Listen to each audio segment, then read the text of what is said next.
Pagkain po. Ayan.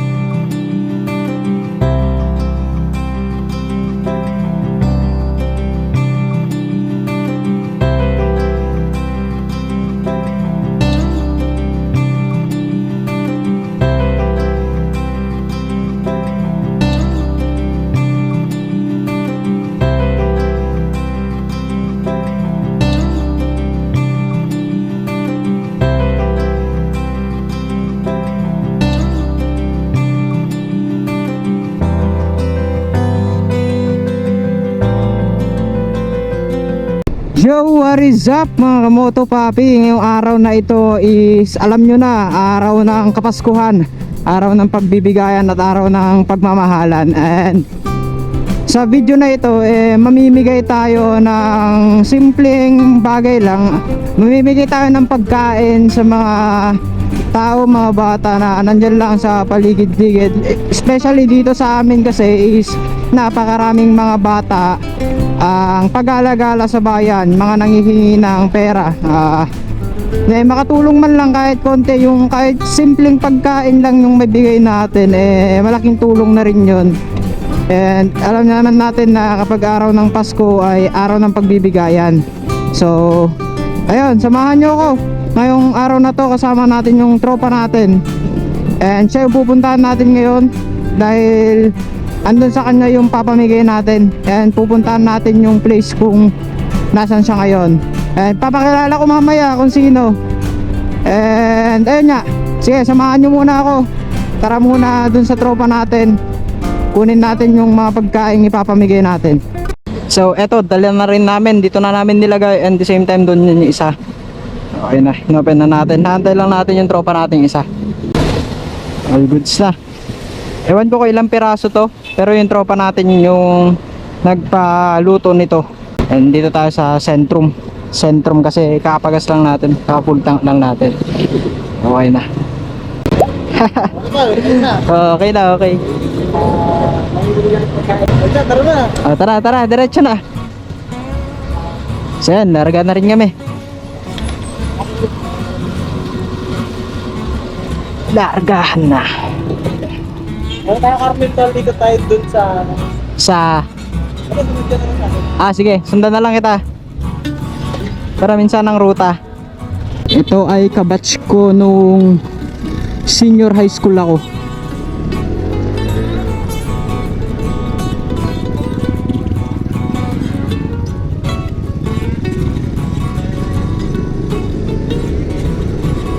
Magkaklase kami grade 11. And the same time, isa rin to sa kasama ko na kaya ko nainganyo dati na mag vlog. And ngayon, eto nga, may naisip kaming content para makatulong din, since nga Pasko ngayon, sa araw ng pagbibigayan. And gusto kong bumalik sa pag-vlog.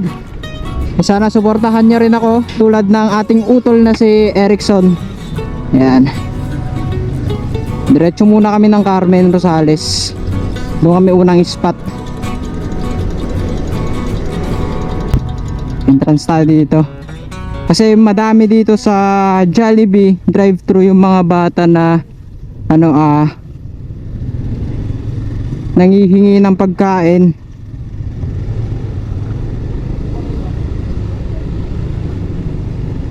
Wala yung mga bata rito ngayon.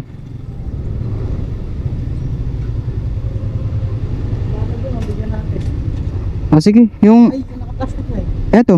Ayun na lang pala. Ay, Kaso nakatali to.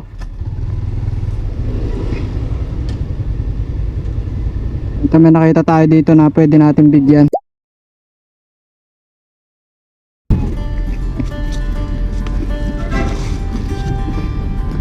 Lola, pagkain po. Tama ko po. Ayan. Salamat. Happy New Year po. Advance Happy New Year po. Sige po. Merry Christmas po. Ito po. Pagkain po. Merry Christmas po. Happy New Year po. Tara. Atun, tara. Happy New Year po. Excuse me po. Yeah. Merry Christmas po. Merry Christmas po. Sige po. Happy New Year po. Sige po.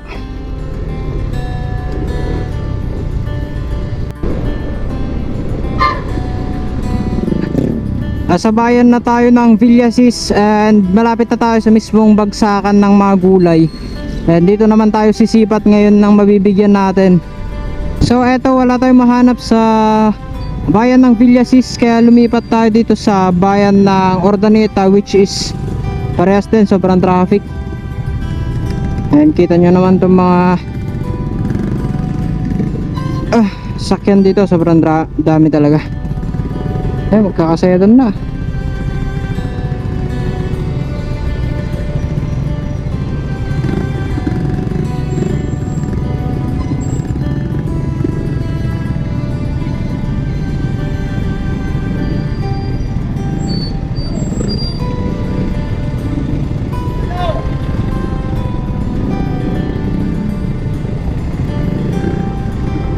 So tayo. Grabe traffic dito. Kasama natin, stress na din, ang init. Ang init at sobrang traffic. At dahil sa wala kami makita mapagbibigyan, sinubukan namin dumaan sa drive-thru. Pwede po yung sampit-sampit sa drive-thru may bigay. Dadaan lang po kami, naghanap po kami mga batang bibigyan namin ng pagkain. At sige po.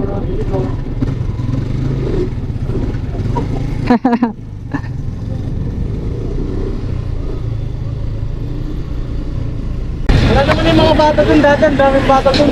Kaya nga, ngayon wala na. Hindi na sila. Dito, isa dito. Isa-isa lang muna. Pamangkin ko yan. Nakapatid ko pa yan. Sige, wait lang, isa-isa lang. Sino ba?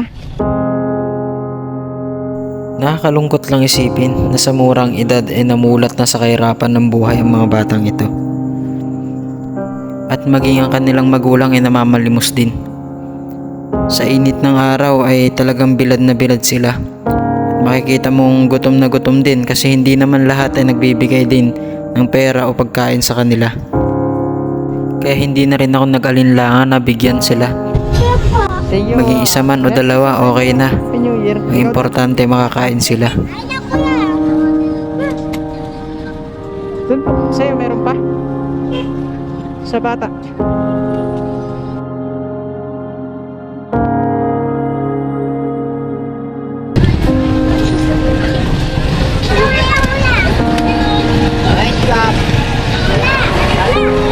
Okay na, ubos na yun sa akin.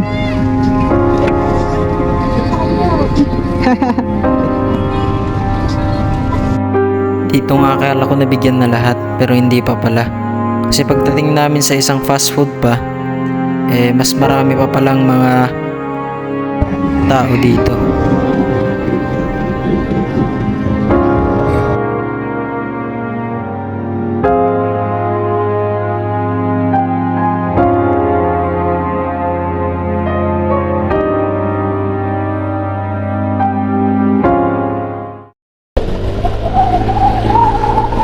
Ayun, sa sobrang dami doon, naubos lahat yung karga ng new box ko. And may natira pang kaunti doon sa BB box ng ating tropa.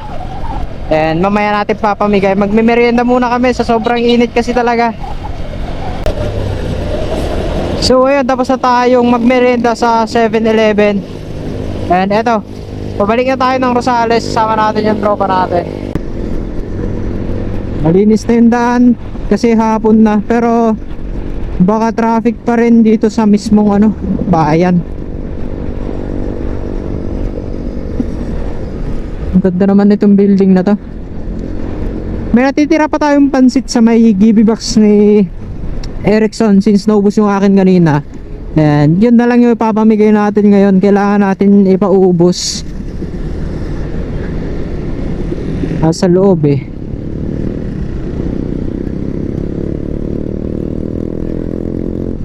Medyo madami-dami pa rin sasakyan. Medyo traffic pa rin.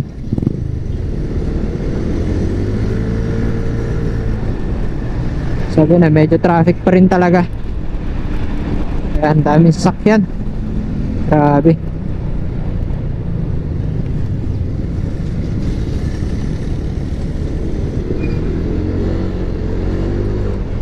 Hindi ko gaano maninag yung aking side mirror. Halit kasi. Kahit ko napapansin nyo, sunburn pa yung panel ko.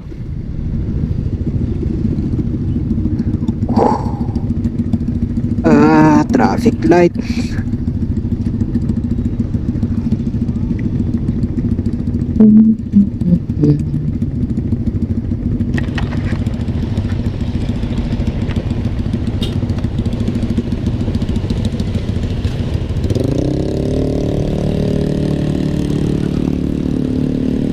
So,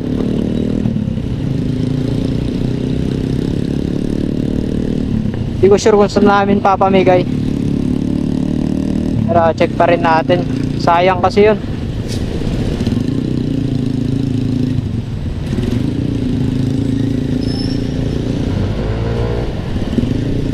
Kailangan kasi maubos talaga.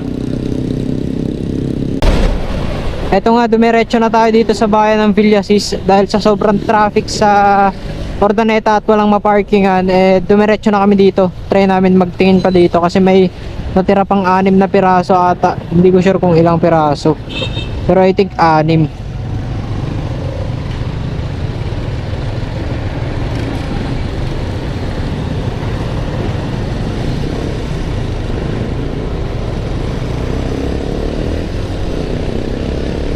Hanap tayo ng good spot ngayon. Ganda rin ng pailaw ng Villasis Town ah.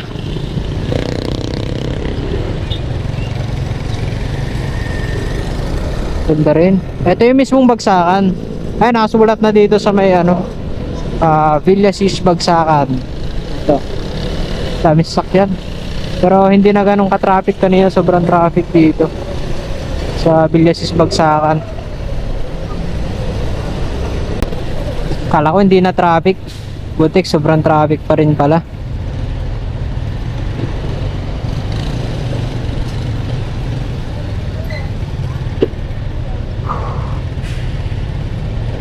Nabutan na tayo ng gabi. Sunburn pa ang ating panel. Hindi ko makita kung ano yung oras. Paayos natin yan para hindi na sunburn yung panel natin. Para nakikita din natin yung speedometer natin.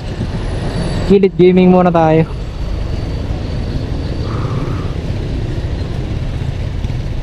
Sobrang traffic.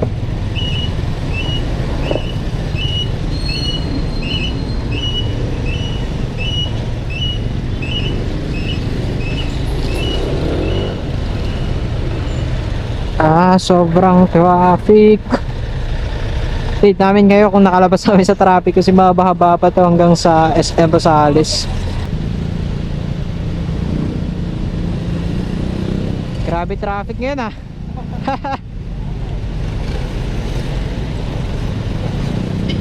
Hey! Dali. Sino yung pagkain? Bigyan niyo lang ako yan, kuya. Hindi, ko pa. Yan lang, gusto na ako. Sige na, mamaya. Ay, hindi ko mamaya. Bigyan mo din. Bigyan nyo yung kasama nyo. Vlogger yan. Bigyan niyo lang ako yan. Salamat ka. Merry Christmas, Happy New Year. Ano ka na, tol? Dito na rin ako. Sige tol, salamat tol. Ingat, ingat. Sige.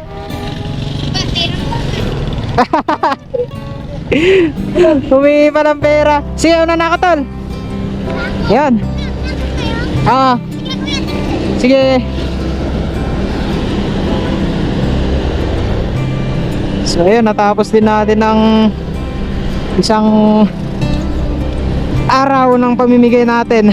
And napakasarap sa pakiramdam na sa kaunting bagay nakakapagbigay saya tayo sa mga tao.